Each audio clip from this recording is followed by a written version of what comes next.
Conclusion: the universal path home. We were sitting in my father's garden where we'd had so many conversations. It was the last time I was checking all my notes before publishing them.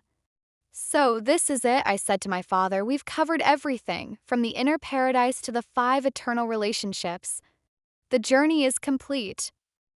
He smiled gently. "The book is complete. But the journey? That's just the beginning." "What do you mean?" I asked.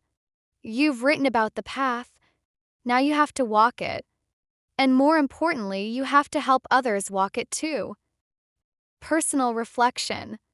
When I started this trilogy, I thought I was writing about spiritual philosophy, abstract concepts that people could study and appreciate from a distance. Paradise Lost explored the fall. Paradise Regained mapped the internal recovery. And this volume, Paradise Revealed, was supposed to complete the intellectual picture. But somewhere in these conversations with my father, something shifted. I wasn't writing about concepts anymore. I was writing about a person. Not God as an abstract force or distant deity, but Krishna, a person with qualities, relationships, preferences. Person who plays the flute, steals butter, lifts mountains, dances with his devotees. A person who feels gratitude, who becomes bound by love, who reciprocates with those who call out to him. He has been waiting patiently for each of us to remember him. My father taught me that the science of divine love isn't about achieving some impossible perfection before you can approach the Supreme. It's about recognizing that you already have a relationship with Krishna, you've just forgotten it. Your eternal nature isn't something you need to create, something you need to uncover. Are you a servant at heart, finding fulfillment in dutiful service? That's Dasirasa, and it's perfect. Are you a friend, seeking equality and intimacy without formality? That's Sakirasa, and it's perfect. Are you protective by nature, wanting to nurture and care for the divine? That's Vatsalyarasa, and it's perfect. Are you someone who loves with complete, passionate intensity? That's Madhuryarasa, and it's perfect. Or perhaps you're still in Santarasa, appreciating Krishna from a respectful distance, and that's exactly where you need to be right now. There's no question about hierarchy of better or worse. Question is, which relationship resonates with you? Krishna is waiting. Throughout this volume, we've explored Krishna's 64 transcendental qualities. We've seen how he binds himself through the love of his devotees. We've witnessed his childhood pastimes, his friendships, his relationships with those who see him as their beloved child or romantic partner. But here's what moved me most in writing this. Krishna isn't passively waiting to be discovered. He's actively calling. Every beautiful sunset that takes your breath away, that's Krishna showing you his splendor. Every moment of genuine connection with another person, that's a glimpse of transcendental relationship. Every time you felt that inexplicable longing for something more, something beyond material satisfaction, that's your real self remembering home. Krishna told my father's teacher, Bhaktivedanta Swami, to bring these teachings to the West. He wanted people like you and me, busy, modern Western people who think spirituality is for monks and mystics, to know that the path home is available to everyone. You don't need to renounce the world, move to a monastery, or become someone you're not. You just need to start calling his name. Hare Krishna, Krishna Krishna, Hare Rama, Rama Rama, Hare Hare. My father chants these names for 2 hours every day. Sometimes with ecstasy, sometimes with difficulty, sometimes with tears, sometimes mechanically, but always with the knowledge that Krishna is listening. And the astonishing promise, the one that changed everything for me, is this: Krishna responds. He became obliged to Draupadi when she called, "He Govinda." He feels gratitude toward anyone who constantly addresses him. He allows himself to be bound by the love of his devotees. He's not a distant, impersonal force. He's a person who hears, who reciprocates, who loves those who love him. The path forward. If you've read this far, you might be wondering, what do I do now? How do I actually apply this? Let me share what I've learned, not just from writing this book, but from living with these teachings. Start where you are. You don't need to understand everything. You don't need to be perfect. You just need to be sincere. If you're drawn to serve, start serving. If you're drawn to friendship, cultivate that internal dialogue with Krishna as your friend. Trust your natural inclination. Chant the Mahamantra, even if it feels awkward at first. Even if you don't feel anything. My father says that the names of Krishna are like medicine. They work whether you believe in them or not. Start with a few minutes a day. Let the sound do its work. Associate with devotees. This isn't optional.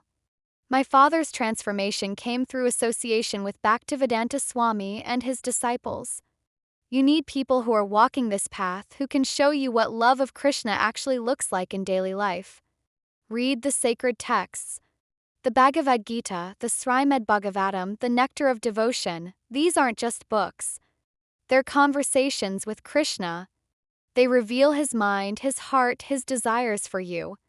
Be patient with yourself. This is a lifetime journey, actually an eternal journey.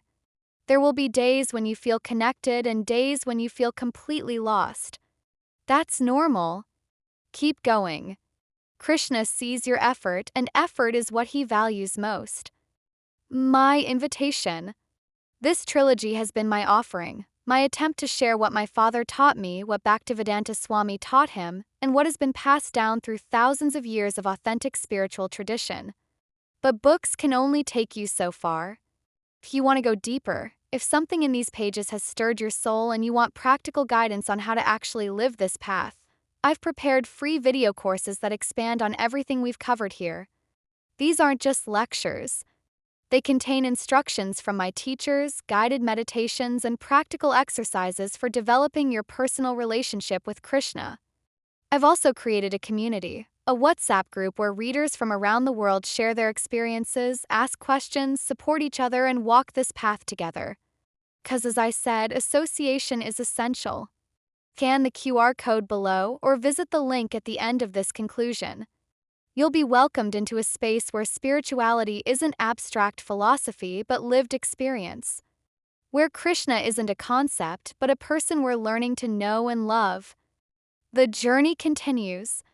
My father and I sat in silence for a long time after our last conversation.